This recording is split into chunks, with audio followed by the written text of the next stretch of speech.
In the Plan With Me January, which I listed in the description, I showed the overall video of this beautiful journal made with a tab binding and an old book for the cover. Hi everyone, Patty here. I want accountability to do the Plan With Me videos, so I want to write down my goals and share each month. So in January, I organized this cabinet. Yes, only one little area, baby steps, and it seems to be working, and it still is organized, even after the month of using it. This shelf has items that I use daily in my project, so it gets a lot of use. I'm hoping that this will keep me on track and help me stay organized and help me get things done. Other words, accountability. Let's look back at January to see what worked and what didn't work to help with planning February. I like to chart the weather on the monthly calendar, and I can go back and look at previous journals to see our weather this year was like or wasn't like, when we had snow, how hard the wind blew. This month I highlighted the week we had snow, and the previous week before was negative degrees.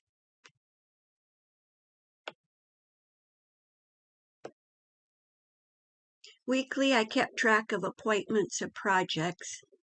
In the pocket, I sketched on a tag an idea from a video from Pixie K Designs on making these cute hand-stitched lace sample postcards. Those were so fun to make and got me sidetracked real easy. You can take the lace off the postcard and pin to your jacket, or you can use the lace in your journals. Or you can just use the postcard in your journal and write on them as a tag. Also, I had a tag with a to-do list with the videos I wanted to get done for the month and Etsy orders needing to be filled. These tags were very useful, and I will use something like this next month also. I have a bookmark that I kept moving around on the week I was at, or someplace I wanted to go back to and check, the habit tracker. I'm not so sure I'm going to get a lot of use of tracking everyday items. That seemed to make things not so positive for me, and the idea of this type of planning is to be positive and get projects done. My step planner looked a bit lacking, but with all the bad weather we had, I couldn't get outside and walk the dogs. It was too slippery and cold. In the envelope, I added the receipt for purchasing a few of the clear acrylic drawers I used in organizing my cabinet. I got them at 50% off sale, but they still were expensive. Even though I do like the look of them, I can see through them to see what's in the drawer. So let's get busy planning February. I typed up a page of months and weekly nomenclatures to use because, as I showed in the past video, my stamps with numbers were too big and my letter stamps just weren't as user-friendly. I like being able to cut out the month and glue it down. The weekly list I cut out and glued to the top of the monthly calendar to see each day of the week at a quick glance. Simple and easy. I like my week to start on Sunday as the first day of the week. And I noticed that last month with the page that I used, it did not start with Sunday. So I wanted to make sure my week started with Sunday.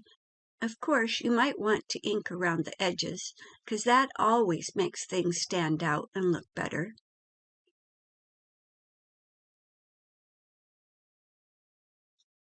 I still just wrote the dates in at the corner of each box for the month, so I have plenty of room to add the weather for each day.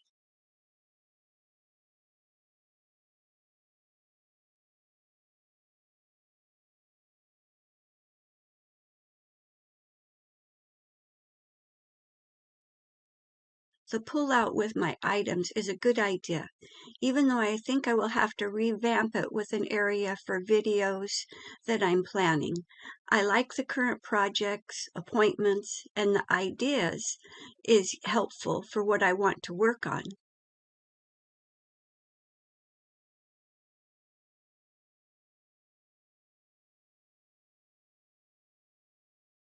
I pulled out last month's and looked back to see what I hadn't got done, and added them to this monthly planner. I can pull this out and add to it during the month. It's just a starting point for me. I add the dates to the weekly pages throughout the month. I wanted to add a pocket to this month to add my tags for my to-do list and other ephemera.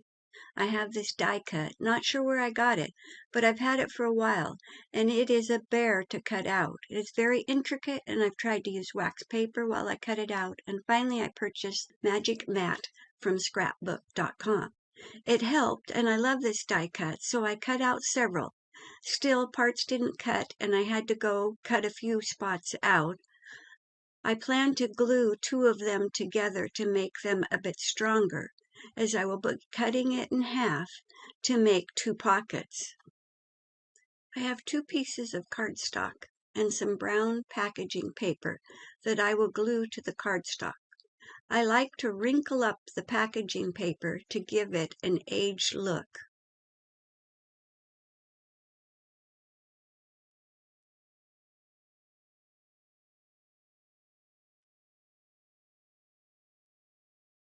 Glue the cardstock onto the brown packaging paper. Glue on both sides. I glued both pieces of cardstock down and let this dry. You may want to set this under a book to weight it down to make sure it glues on all the edges and corners. Using a pin or a needle sometimes helps pop out some of these little intricate pieces that are stuck. I like keeping the wax paper pieces of the die cut to add to my journals if I have a page that might need some protecting from inks rubbing or getting something smeared. Cut both pieces of the cardboard from the packaging paper. I use frayed burlap distress oxide to give it an aged look, along with walnut stained distress ink. You can really see the aged look come through now that I've added the inks.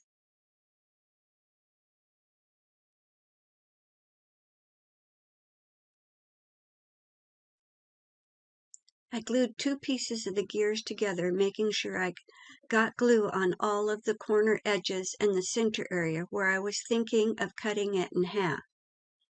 Matching up the pieces was a bit tricky with all of these gears.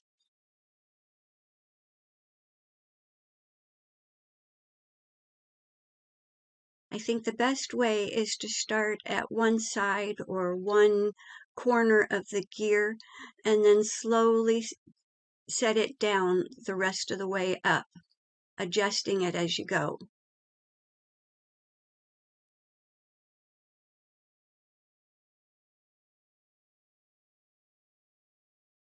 I have my rust ink that I've made, and I want to splatter some of that onto these pieces.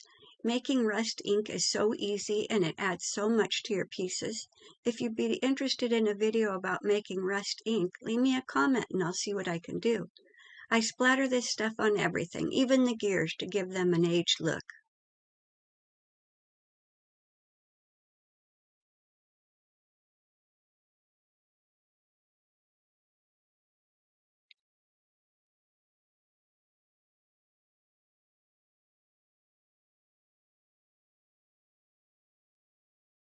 I took one of the pockets to my sewing machine and sewed around the outside edge.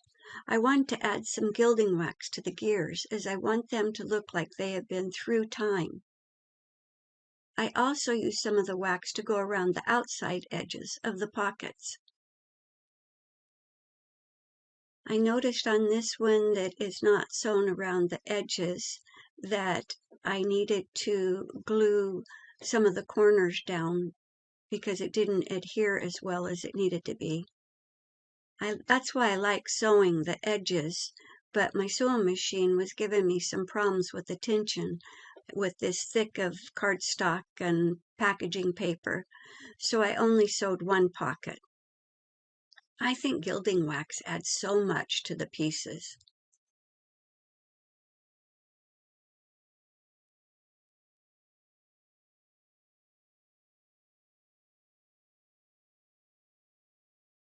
I decided where I wanted to cut the gear die cut and took it over to my paper trimmer.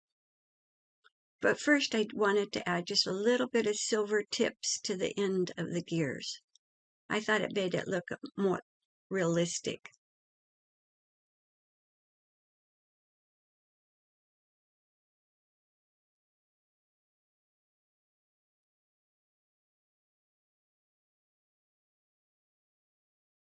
Glue the gears to the pocket on only the side and a little at the top and bottom, because I want to be able to tuck a tag under the gears and also in the pocket.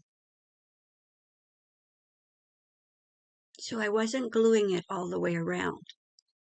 It will end up being a tuck spot onto the pocket. Wipe off any excess glue.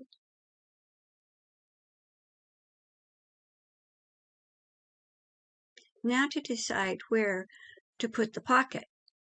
Where is it going to work best? I glue the pocket to the page along the top and the bottom and just the one edge.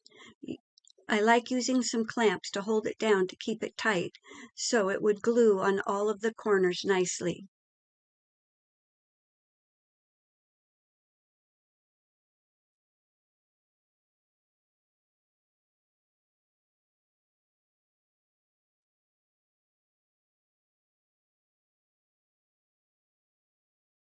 After it dries, you can add your tags and ephemera for later. That wraps up February. Reminder quote from my monthly planner: you have to be friendly to have friends. See you next month.